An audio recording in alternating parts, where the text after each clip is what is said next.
Habari zenu ndugu zangu, Watanzania wenzangu na wengine wa nchi tofauti. Ndugu zangu, nimewaletea ripoti hii ya mada ya jana kwenye kipindi cha Zali Mapito. Mada inahusu utorokaji wa wafanyakazi za ndani nchini Omani. Katika mwendelezo wa mada hiyo, wakajitokeza watu tofauti kutoa maoni yao na kutoa ushuhuda kwa kile walichokipitia. Akajitokeza shagala mmoja, kadama ama kwa Tanzania tunasema mfanyakazi wa kazi za ndani. Akatoa ushuhuda wake kwa kile alichokipitia miaka ya nyuma. Na nukuu ushuhuda wake. Shagala huyo alisema, yani huyo kadama mfanyakazi wa kazi za ndani, alisema haya: yeye wakati anaanza kazi kwenye nyumba yake ya kwanza alikabidhiwa paka 5 na madamu wake alale nao chumbani kwake, lakini kitendo hicho hakikumfurahisha.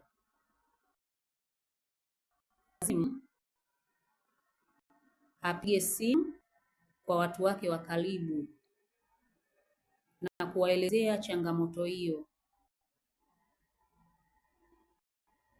Kulingana na wale watu wake wa karibu, ufahamu wao na uelewa wao ulikuwa kumshauri yafuatayo, na nukuu kile alichowaambia. Aliwaambia, madamu wangu amenikabidhi paka 5 nilale nao chumbani kwangu. Yani wale paka 5 alale nao chumbani kwake. Wale watu wake wa karibu wakamshauri, hiyo sio nyumba ya kukaa, toroka. Kulingana na ufahamu wao na uelewa wao, walijua hii ni suluhisho ya kumaliza hilo, atoroke.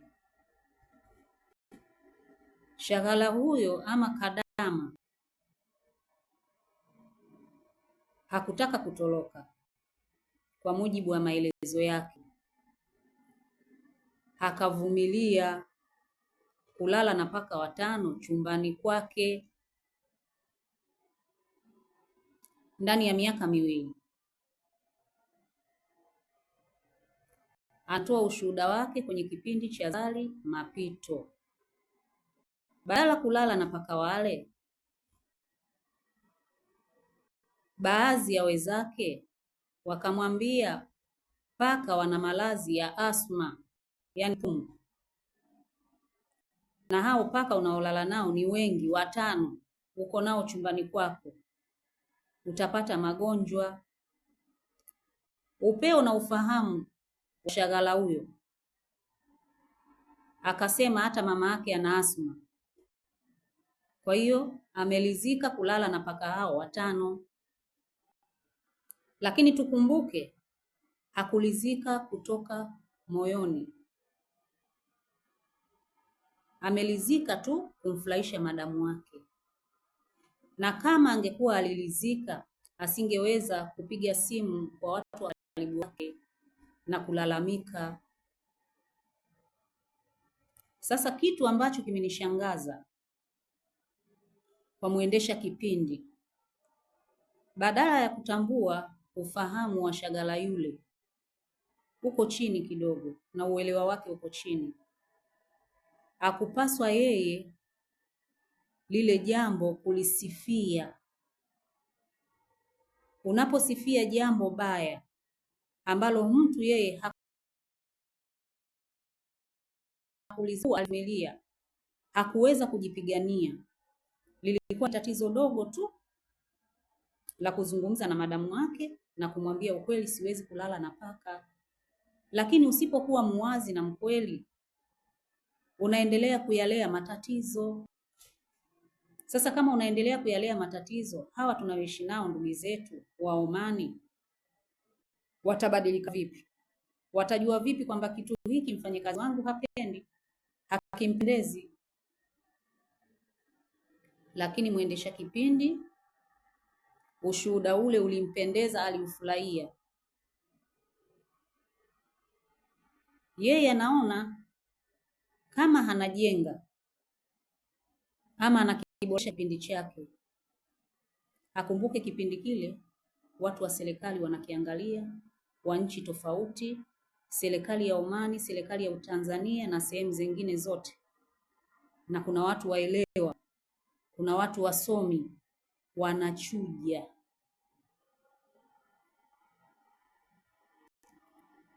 Usipokee ushuhuda na kuusifia ikiwa una makosa ndani yake na ushamuelewa huyu mtu mtoa ushuhuda. Ukimchunguza tu unajua ufahamu wake ni dhaifu, ana nidhamu ya uoga, hawezi kujipigania, hawezi kujitetea. Usisifie kile ambacho umeona sio kizuri. Lengo letu ni kutafuta suluhisho, kumaliza ya matatizo, na sio kuyamwagia maji yazidi kuchipua, mizizi izidi kunawili. Mwendesha kipindi akapendezwa na ule ushuhuda wa yule binti kulala na paka watano na kuvumilia ndani ya miaka miwili. Mwendesha kipindi Zari Mapito aliona lile jambo ni zuri, yaani kafanya vizuri kuvumilia. Ni kosa. Lengo letu kutafuta suluhisho la matatizo, sio kuwafurahisha watu wanaokusikiliza kwenye kipindi chako ama wanaotazama kwenye kipindi chako. Kama ukahisi Waomani baadhi yao wanaotazama kipindi chako, shagala kama huyu anatoa ushuhuda wa sifa kama hii, wote watapendezewa, wengine hawatapendezewa, wataona ni kitendo ambacho sio kizuri. Na lengo letu ni kujenga, sio kubomoa, ili tumalize matatizo haya madogo madogo. Haya matatizo madogo madogo yanawezekana kumalizwa. Kwa hiyo alinisikitisha Zari Mapito kwa kupaza sauti yake kwa furaha, kuona ni jambo zuri la yule shagala kutoa ushuhuda wa kuvumilia kulala na paka watano chumbani kwake, ikiwa nafsi yake ilikuwa imechukizwa, hakupendezewa na kitendo kile. Ule sio uvumilivu, ni kulea matatizo. Na sisi tunataka tuishi nao Waomani kirafiki, kiupendo. Unapoona jambo hili si sahihi, mwambie bosi wako, ili tuondoe haya matatizo madogo madogo yasiwe endelevu. Lakini ndugu yetu alifurahia na kuona ni jambo bora na kulisifia. Mnaona amestahimili miaka miwili kulala paka watano.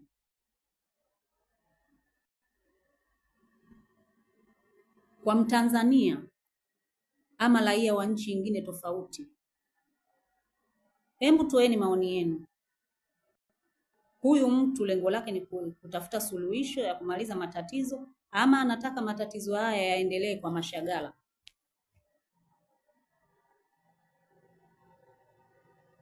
Huwezi ukafurahia jambo ambalo halipendezi kufanyiwa binadamu mwenzako. Alivumilia kwa sababu ya shida, na yeye hakupaswa kutoa ushuhuda ule kwa kuufurahia, kuona kafanya jambo zuri. Kumbe amekosea.